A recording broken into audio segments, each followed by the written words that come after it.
ये आकाशवाणी रायपुर है। प्रादेशिक समाचार बुलेटिन के साथ मैं शुभ्रा भट्टाचार्य।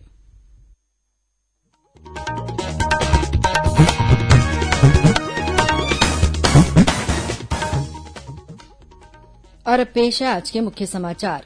प्रदेश में गंगरेल सहित राज्य के सभी बांधों और जलाशयों से खरीफ फसलों की सिंचाई के लिए आज से ही छोड़ा जाएगा पानी। भाजपा पिछड़ा वर्ग मोर्चा के राष्ट्रीय अध्यक्ष डॉक्टर के लक्ष्मण ने कहा कि ओबीसी बिल के माध्यम से केंद्र सरकार ने समाज के अंतिम व्यक्ति के उत्थान के लिए महत्वपूर्ण कदम उठाया है।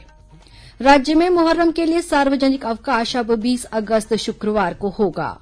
और मौसम विभाग ने अगले 24 घंटों के दौरान प्रदेश के कुछ स्थानों पर भारी वर्षा होने की चेतावनी दी।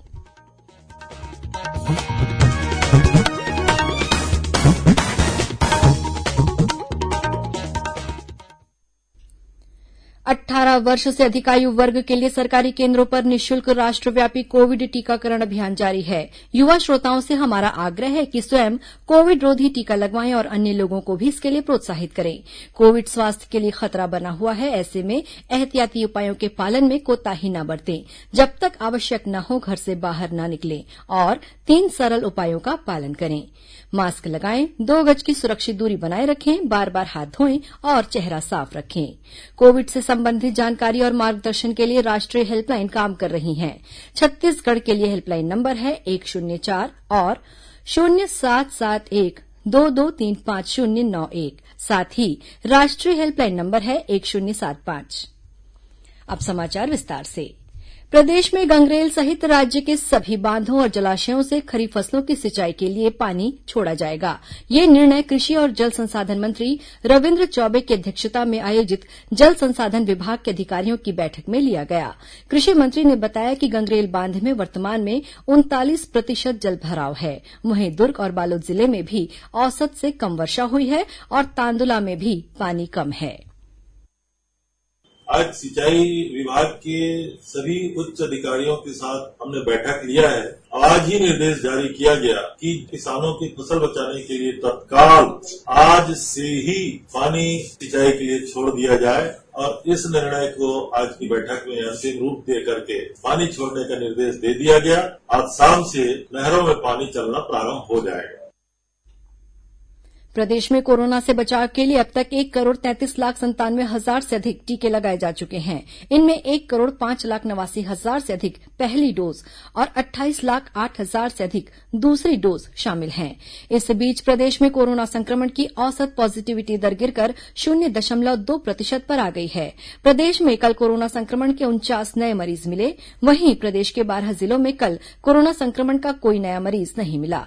इनमें दुर्ग, राजनांदगांव, बालोद, बेमेतरा, कबीरधाम, गरियाबंद, मुंगेली, गौरेला, पेंड्रा, मरवाही, कोरिया, सूरजपुर, बलरामपुर, रामानुजगंज और नारायणपुर जिला शामिल हैं। इधर धमतरी जिले में कोरोना संक्रमण में सुधार को देखते हुए जिला कलेक्टर ने सार्वजनिक गतिविधियों पर लगे प्रतिबंध में छूट दी है। जिले में रविवार को साप्ताहिक लॉकडाउन और नाइट कर्फ्यू को शिथिल कर दिया गया है। नगर निगम धमतरी क्षेत्र में प्रत्येक मंगलवार को व्यावसायिक प्रतिष्ठान बंद रहेंगे। भारतीय जनता पार्टी पिछड़ा वर्ग मोर्चा की प्रदेश कार्य समिति की बैठक आज रायपुर में आयोजित की गई। इसे संबोधित करते हुए मोर्चे के राष्ट्रीय अध्यक्ष डॉक्टर के लक्ष्मण ने कहा कि ओबीसी बिल के माध्यम से केंद्र सरकार ने समाज के अंतिम व्यक्ति के उत्थान के लिए महत्वपूर्ण कदम उठाया है। इस बैठक को नेता प्रतिपक्ष धरमलाल कौशिक और राज्यसभा सांसद सरोज पांडेय सहित अन्य वरिष्ठ नेताओं ने भी संबोधित किया। बाद में पत्रकारों से बात करते हुए डॉक्टर के लक्ष्मण ने कहा कि छत्तीसगढ़ सरकार को अन्य पिछड़ा वर्ग के लिए 27% आरक्षण तत्काल लागू करना चाहिए। उन्होंने कहा कि राज्य की कांग्रेस सरकार को पिछड़े वर्ग के समाज की चिंता नहीं है। इससे पहले कल 75वें स्वतंत्रता दिवस पर भारतीय जनता पार्टी महिला मोर्चा ने प्रदेश के विभिन्न स्थानों में महिला स्वतंत्रता सेनानियों और वीरांगनाओं की प्रतिमा में माल्यार्पण कर उन्हें याद किया। साथ ही महिला स्वतंत्रता सेनानियों के परिजनों का सम्मान भी किया गया। वर्तमान में प्रदेश में राजनांदगांव जिले से अलग होकर गठित किया जाने वाला नया जिला मोहला मानपुर चौकी के नाम से जाना जाएगा। मुख्यमंत्री भूपेश बघेल ने आज राजनांदगांव जिले से मुलाकात करने आए एक प्रतिनिधि मंडल के आग्रह पर यह घोषणा की। प्रतिनिधि मंडल ने राजनांदगांव जिले को विभाजित कर एक नया जिला बनाए जाने के निर्णय पर मुख्यमंत्री के प्रति आभार जताया। उल्लेखनीय है कि मुख्यमंत्री ने स्वतंत्रता दिवस के अवसर पर प्रदेश में 4 नए जिलों के गठन की घोषणा की है। इनमें मोहला मानपुर चौकी के अलावा मनेन्द्रगढ़ और सारंगढ़ बिलाईगढ़ शामिल हैं। आजादी के अमृत महोत्सव के अंतर्गत रायपुर रेलवे स्टेशन में आत्मनिर्भर भारत के प्रतीक के रूप में सरकारी निकायों के साथ समन्वय कर हथकरघा खादी प्रदर्शनी सह बिक्री स्टॉल लगाया गया है। 22 अगस्त तक चलने वाले इस स्टॉल का मंडल रेल प्रबंधक श्याम सुंदर गुप्ता और अध्यक्षा सैक्रो राधा गुप्ता ने अवलोकन किया। इस दौरान उन्होंने खादी के बने वस्त्रों को बढ़ावा देने के लिए बुनकरों और कारीगरों द्वारा बनाए गए हैंडलूम और मेक इन इंडिया के उत्पादों की खरीदी की। साथ ही उन्होंने यात्रियों और आम लोगों से भी इन उत्पादों को खरीदने की अपील की। वहीं पत्र सूचना कार्यालय पीआईबी और प्रादेशिक लोक संपर्क कार्यालय आरओबी रायपुर द्वारा आकर्षक जिंगल्स और आजादी के अमृत महोत्सव के चित्रों वाले फ्लैक्स से सुसज्जित जागरूकता रथ को हरी झंडी दिखाकर रवाना किया। ये जागरूकता रथ 7 दिनों तक शहर के विभिन्न चौक चौराहों में जाकर आम लोगों में राष्ट्र के प्रति गौरव और स्वाभिमान की भावना जगाएगा। देश के 75वें स्वाधीनता दिवस समारोहों के उपलक्ष्य में आजादी का अमृत महोत्सव के अंतर्गत केंद्र सरकार अनेक गतिविधियों का आयोजन कर रही है। इस अवसर को जन उत्सव के रूप में मनाते हुए आकाशवाणी समाचार स्वाधीनता संग्राम और उसके गौरवशाली इतिहास पर आज से विशेष प्रश्नोत्तरी का शुभारंभ कर रहा है। ये क्विज 15 अगस्त 2022 तक प्रत्येक सोमवार और मंगलवार को समाचार प्रभात में शामिल होगा। आज का प्रश्न है, महात्मा गांधी को पहली बार किसने राष्ट्रपिता कहकर संबोधित किया था? श्रोता अपने उत्तर अमृत महोत्सव quiz@gmail.com ईमेल पर भेजें। आप जवाब के साथ अपना नाम, पता और फोन नंबर भी भेजें ताकि लकी विजेता बनने पर आपका ई प्रमाण पत्र और पुरस्कार आप तक पहुंचाया जा सके। विजेता की घोषणा कल के समाचार प्रभात में की जाएगी। खबरों का सिलसिला जारी रहेगा। अभी वक्त एक छोटे से विराम का। छत्तीसगढ़ में है ठाना, गांव गांव पानी है पहुंचाना। छत्तीसगढ़ सरकार की अगुवाई में जल जीवन मिशन 2023 तक ले 39 लाख ग्रामीण परिवार मन के दुआर तक नल कनेक्शन ले पानी पहुंचाए की योजना शुरू करे है, जेमा 55 लीटर प्रति व्यक्ति प्रतिदिन के हिसाब ले सबो मनखे मन ला पानी उपलब्ध कराए जाही। अब हर जन ला मिलही जल, हर घर पानी, छत्तीसगढ़ ने ठानी पहुँचाबो पानी कुरिया कुरिया मुहाटी मुहाटी। अधिक जानकारी बर ग्राम जल एवं स्वच्छता समिति में संपर्क करो। जल जीवन मिशन द्वारा जनहित में जारी। प्रादेशिक समाचार आप आकाशवाणी रायपुर से सुन रहे हैं और अब आगे बढ़ते हैं बाकी के समाचारों की ओर। प्रधानमंत्री उज्ज्वला योजना के तहत छत्तीसगढ़ में अब तक हजारों हितग्राहियों को निःशुल्क गैस कनेक्शन मिल चुका है। इस योजना के जरिए खासतौर पर ग्रामीण महिलाओं को चूल्हे के धुएं से निजात मिली है। बिलासपुर जिले के लिगियाडीह गांव की एक महिला हितग्राही कौशल्या निषाद ने आकाशवाणी समाचार को बताया कि पहले वे मिट्टी से बने चूल्हे में लकड़ी जलाकर खाना बनाती थीं, लेकिन जब से प्रधानमंत्री उज्ज्वला योजना के तहत गैस चूल्हा मिला है तब से खाना बनाना बहुत आसान हो गया है और धुएं से भी छुटकारा मिला है। मेरा नाम कौशल्या निषाद है। मैं ग्राम लिंगेडी की रहने वाली हूँ। पहले मैं मिट्टी के बने चूल्हे में लकड़ी जलाकर खाना बनाती थी। जब से शासन ने मुझे प्रधानमंत्री उज्ज्वला गैस योजना निकाला तब से मैं गैस में अपने परिवार के लिए खाना बनाती हूँ। गैस में खाना बनाने से धुआं की परेशानी से छुटकारा मिला है। प्रदेश में मोहर्रम के लिए सार्वजनिक अवकाश 19 के बजाय 20 अगस्त शुक्रवार को रहेगा। राज्य शासन ने इस संबंध में संशोधित आदेश जारी कर दिया है। सामान्य प्रशासन विभाग द्वारा पूर्व में जारी सूची में मोहर्रम के लिए अवकाश 19 अगस्त को घोषित किया गया था, लेकिन अब उस आदेश में संशोधन किया गया है।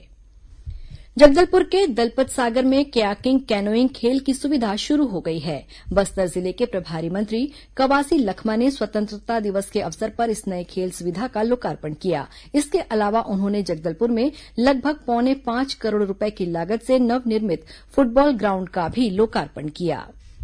बीजापुर जिले में सुरक्षा बलों ने मद्देड़ और कोतवाली थाना क्षेत्र से 3 जन मिलिशिया सदस्य और 1 माओवादी को गिरफ्तार किया है। पकड़े गए माओवादी के पास से 1 भरमार बंदूक और 2 डेटोनेटर सहित करीब 5 किलो बारूद बरामद किए गए हैं। वहीं जिले के भामरागढ़ क्षेत्र में सक्रिय एक माओवादी कमांडर ने राज्य सरकार की पुनर्वास नीति से प्रभावित होकर पुलिस के सामने आत्मसमर्पण कर दिया है।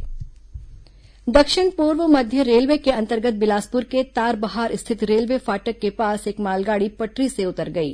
इस दौरान मालगाड़ी का इंजन बेपटरी होकर बिजली के खंभे से जा टकराया। हालांकि इस घटना में किसी के हताहत होने की खबर नहीं है। घटना के बाद रेलवे के आला अधिकारी मौके पर पहुंच गए हैं और घटना के कारणों की जांच कर रहे हैं। राष्ट्र आज पूर्व प्रधानमंत्री अटल बिहारी वाजपेयी को उनकी 3री पुण्यतिथि पर श्रद्धांजलि अर्पित कर रहा है। वर्ष 2018 में आज ही के दिन उनका निधन हुआ था। राष्ट्रपति रामनाथ कोविंद, उपराष्ट्रपति एम वेंकैया नायडू और प्रधानमंत्री नरेन्द्र मोदी सहित अन्य वरिष्ठ नेताओं ने राष्ट्रीय राजधानी में अटल बिहारी वाजपेयी स्मारक सदैव अटल पर जाकर उन्हें पुष्पांजलि अर्पित की। वहीं अटल बिहारी वाजपेयी विश्वविद्यालय बिलासपुर द्वारा अटल बिहारी वाजपेयी की पुण्यतिथि पर भारत में सर्वसमावेशी राजनीति की प्रासंगिकता विषय पर वेबिनार का आयोजन किया गया। वेबिनार को संबोधित करते हुए छत्तीसगढ़ की राज्यपाल अनुसुईया उइके ने कहा कि स्वर्गीय वाजपेयी महान जननेता थे और वे समाज के अंतिम व्यक्ति के लिए कल्याण के लिए प्रतिबद्ध थे। आज सावन महीने का अंतिम सोमवार है। आज सुबह से ही प्रदेश के सभी शिव मंदिरों में भगवान भोलेनाथ के दर्शनों के लिए श्रद्धालुओं की भीड़ रही। राजधानी रायपुर के महादेव घाट स्थित हटकेश्वर महादेव, पुरानी बस्ती स्थित बुढ़ेश्वर महादेव और मठपारा स्थित नीलकंठेश्वर महादेव सहित अन्य मंदिरों में आज भगवान शिव का विशेष अभिषेक किया जा रहा है। इस दौरान कोविड से बचाव संबंधी दिशा निर्देशों का पालन किया जा रहा है। वहीं गरियाबंद जिले में स्थित भक्कुरा महादेव मंदिर में बोल बम के जयकारे के साथ विभिन्न इलाकों से पहुंचे कांवड़ियों ने भगवान शिव का अभिषेक किया। इसके अलावा प्रदेश के अन्य जिलों में स्थित शिव मंदिरों में श्रद्धालुओं का तांता लगा रहा। और अब पेश है मौसम का हाल। प्रदेश में आगामी 24 घंटों के दौरान कई स्थानों पर हल्की से मध्यम वर्षा होने की संभावना है। वहीं 1-2 स्थानों पर भारी वर्षा होने की चेतावनी भी दी गई है। मौसम विभाग के अनुसार पश्चिम छोर हिमालय की तराई और दक्षिण पूर्व की ओर पूर्व मध्य बंगाल की खाड़ी तक एक मानसून द्रोणिका स्थित है। वहीं उत्तर पश्चिम बंगाल की खाड़ी तक ऊपरी हवा का चक्रीय चक्रवाती घेरा भी बना हुआ है। इसका प्रभाव छत्तीसगढ़ के मौसम में भी देखने को मिल रहा है। आज राजधानी रायपुर सहित प्रदेश के कुछ इलाकों में हल्की से मध्यम बारिश दर्ज की गई। अब कुछ अन्य खबरें संक्षिप्त में। वीरांगना रानी अवंतीबाई लोधी की जयंती पर आज रायपुर नगर निगम संस्कृति विभाग द्वारा जिला अस्पताल परिसर स्थित प्रतिमा स्थल पर श्रद्धांजलि कार्यक्रम का आयोजन किया गया। दुर्ग नगर निगम मुख्यालय में आज पीएम स्वनिधि अंतर्गत लंबित प्रकरणों के निराकरण के लिए शिविर का आयोजन किया गया। इस दौरान 130 आवेदनों को ऋण के लिए बैंकों को ट्रांसफर किया गया। कोंडागांव जिले में ट्रक की टक्कर से मोटरसाइकिल सवार 3 लोगों की मौत हो गई। और जशपुर जिले के तपकरा इलाके में अपने पति के साथ मोटरसाइकिल पर सवार होकर बाजार जा रही एक महिला पर हाथी ने हमला किया और उसे चलती गाड़ी से खींचकर कुचलकर मार डाला। अंत में मुख्य समाचार एक बार फिर। प्रदेश में गंगरेल सहित राज्य के सभी बांधों और जलाशयों से खरीफ फसलों की सिंचाई के लिए आज से ही छोड़ा जाएगा पानी। भाजपा पिछड़ा वर्ग मोर्चा के राष्ट्रीय अध्यक्ष डॉक्टर के लक्ष्मण ने कहा, ओबीसी बिल के माध्यम से केंद्र सरकार ने समाज के अंतिम व्यक्ति के उत्थान के लिए महत्वपूर्ण कदम उठाया है। राज्य में मोहर्रम के लिए सार्वजनिक अवकाश अब 20 अगस्त शुक्रवार को होगा। और मौसम विभाग ने अगले 24 घंटों के दौरान प्रदेश के कुछ स्थानों पर भारी वर्षा होने की चेतावनी दी। इसी के साथ प्रादेशिक समाचार बुलेटिन समाप्त हुआ। नमस्कार।